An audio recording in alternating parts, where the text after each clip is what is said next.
সামান্য যারা আমানতকারী রাস্তায় রাস্তায় আমরা ঘুরবো, কারণ এছাড়া আমাদের আর কোনো গতি থাকবে না। কারণ আমরা গত 42 বছরে ইসলামী ব্যাংকিং ছাড়া কোথাও ব্যাংকিং করি না। ভিতর কি হচ্ছে সাদা রতন ভাই 2017 সালে আইন শৃঙ্খলা বাহিনীর সহায়তায় এভাবে দখল করেছিল, একই কায়দায় আবার দখল করতে চাচ্ছে তারা। সেই কায়দায় হচ্ছে আবার। এবং 2017 সালে ভিতরে যান, মিটিং করতে দিন না, ভিতরে যান। 5ই আগস্ট আই মিটিং সাংবাদিকের কাছে আকুল আবেদন, মিটিং রুমে ঢোকেন। ইসলামী ব্যাংকে বাঁচান, আই মিটিং রুমে ঢোকেন। আমরা মিটিং বন্ধ করেন। আইন শৃঙ্খলা বাহিনী আমাদেরকে সরকার দিবে, বিবিএসপির প্রধান রাইডার ভিতরে ঢুকছে, এখানে মিটিং করাবে।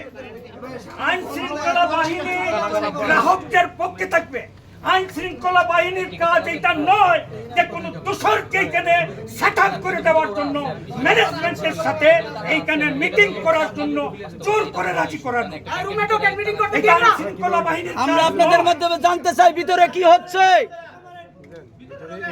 ভিতরে ঢুকেন, গেটটা লক করেন তো।